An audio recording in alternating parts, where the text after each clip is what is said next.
Hello students, I hope you are fit and fine at your home। तो आज हम करेंगे हमारा फिजिक्स का next topic that is Coulomb's law in vector form.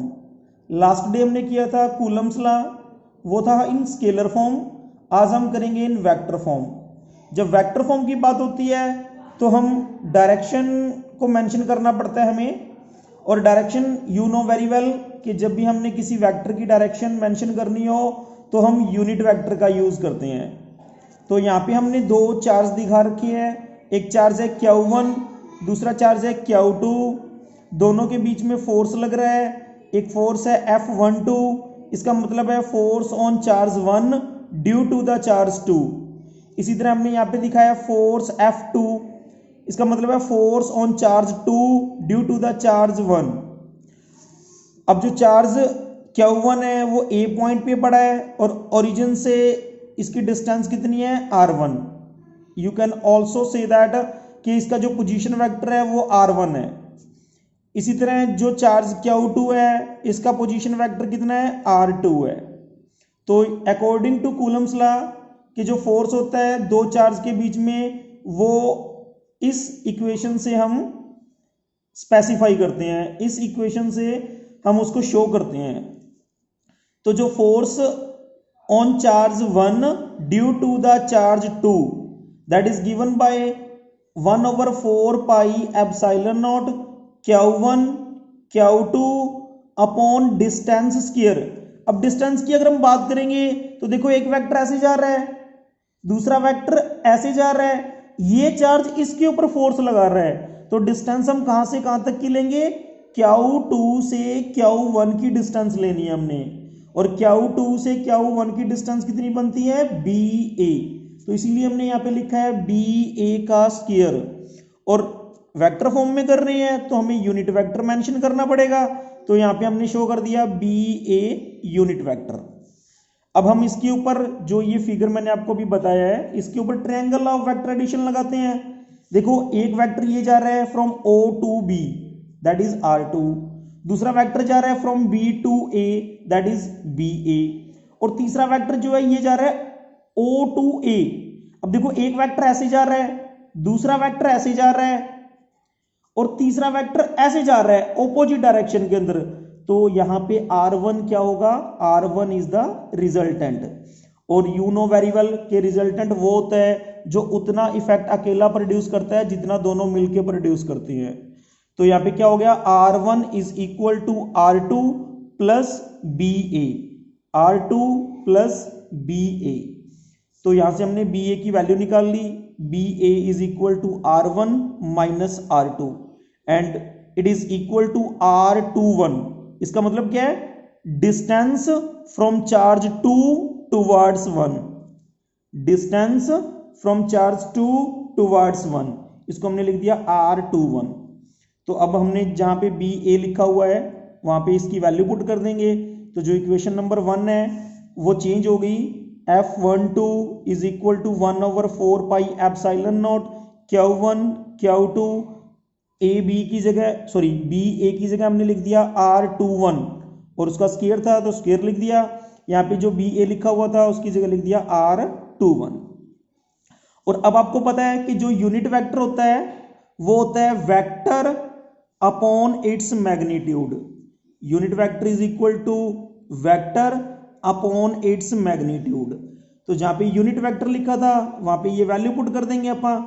तो यहाँ पे हमने लिख दिया F12 is equal to 1/4 pi epsilon naught Q1 Q2 R21 का देखो स्क्वायर था बट एक मैग्नीट्यूड और आ गया यहाँ पे, तो हमने क्या लिख दिया यहाँ पे क्यूब, और यूनिट वेक्टर की वैल्यू पुट की थी तो नीचे वाला मैग्नीट्यूड स्क्वायर के साथ मिलके क्यूब हो गया, और ऊपर सिर्फ क्या रह गया हमारे पास R21 वेक्टर रह गया।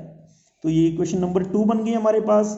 सिमिलरली जैसे हमने F12 की बात की है, सिमिलरली हम F21 की बात करेंगे। जो ये फोर्स F21 आपको यहाँ पे दिख रहा है इसकी बात कर रहे हैं हम। F21 is equal to 1/4 pi epsilon naught Q1 Q2 upon AB square, और AB यूनिट वेक्टर।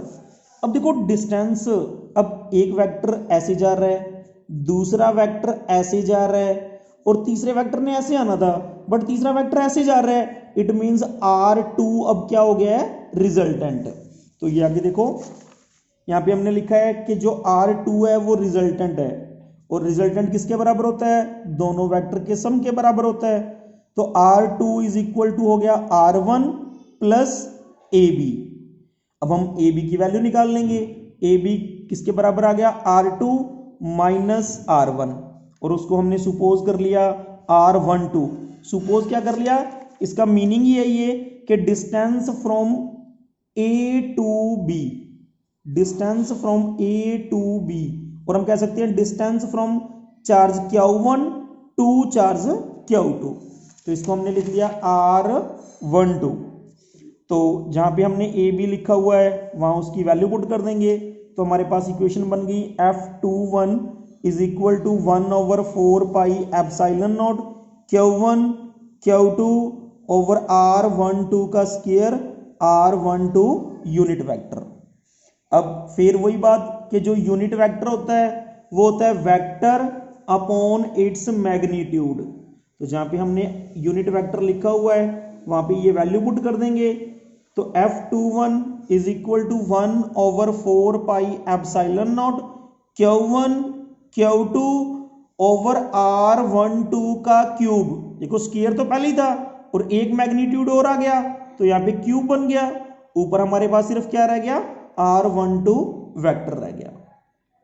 अब देखने वाली बात ये देखो कि R21 और R12, देखो आप ध्यान से देखो कि जो AB है और BA है वो डिस्टेंस तो सेम ही है ना, चाहे आप A से B जाओ या B से A जाओ, दोनों बार हम सेम डिस्टेंस ले रहे हैं बट दोनों बार क्या कर रहे हैं, डायरेक्शन ऑपोजिट कर रहे हैं। एक बार A से B जा रहे हैं और एक बार B से A आ रहे हैं। तो यहाँ पे हमने यही शो किया है कि जो R21 है that is equal to R12 but एक दूसरे से ऑपोजिट है, इसीलिए हमने यहाँ पे क्या लगा दिया, नेगेटिव साइन। तो R21 is equal to minus of R12, तो इसीलिए हमने इक्वेशन नंबर 2 को चेंज कर दिया। देखो इक्वेशन नंबर 2 थी हमारे पास ये, R21 लिखा हुआ था, तो जहां पे R21 लिखा हुआ है वहां पे हम क्या पुट कर सकते हैं, माइनस ऑफ R12 पुट कर सकते हैं। तो हमने इक्वेशन नंबर 2 को चेंज कर दिया, तो F12 इज इक्वल टू, ये माइनस आगे आ गया, 1/4 pi epsilon naught Q1 Q2, जहां पे R21 लिखा हुआ था वहां पे हमने R12 लिख दिया। अब देखो यहाँ पे भी माइनस आना था बट जिसके ऊपर मोड लग जाता है, हमने मैग्नीट्यूड की बात करनी है तो इस केस के अंदर यहाँ पे हम नेगेटिव साइन छोड़ देते हैं, चाहे इसके अंदर नेगेटिव हो या पॉजिटिव हो, वो हमेशा पॉजिटिव ही रहता है। और जो यहाँ पे माइनस आना था वो हमने आगे लगा दिया यहाँ पे। तो ये इक्वेशन नंबर बन गई हमारे पास 5। अब एक इक्वेशन नंबर 5 है और एक इक्वेशन नंबर 4 है।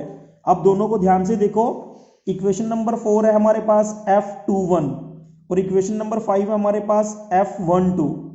देखो दोनों इक्वेशन को आप कंपेयर करके देखोगे तो दोनों इक्वेशन में बिल्कुल आपको सेम मिलेगा, सिर्फ डिफरेंस किस चीज का है, इस माइनस का। तो कहने का मतलब क्या है कि अगर हम इक्वेशन 4 और 5 को कंपेयर करके देखें तो हमें क्या मिलेगा कि जो F21 है that is equal to F12 but in opposite direction. कहने का मतलब F21 is equal to minus of F12 और ये क्या होता है, which is Newton third law. ये हमारे पास क्या है, Newton's third law. So we can say that कि जो Coulomb's law in vector form है, Coulomb's law in vector form obeys Newton's third law.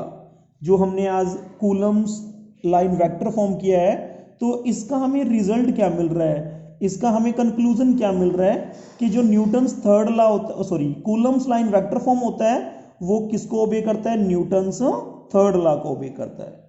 तो ये इंपॉर्टेंट टॉपिक है, काफी इंपॉर्टेंट है, पेपर के अंदर 4 मार्क्स का आता है, तो आप इसको अच्छी तरह कर लेंगे। अगर आपको समझ में ना आया हो कुछ भी, अगर आपने की कोई क्वेरी है तो आप मेरे साथ मैसेज पे कोई भी क्वेरी जो आपकी है वो कर सकते हैं। Thank you.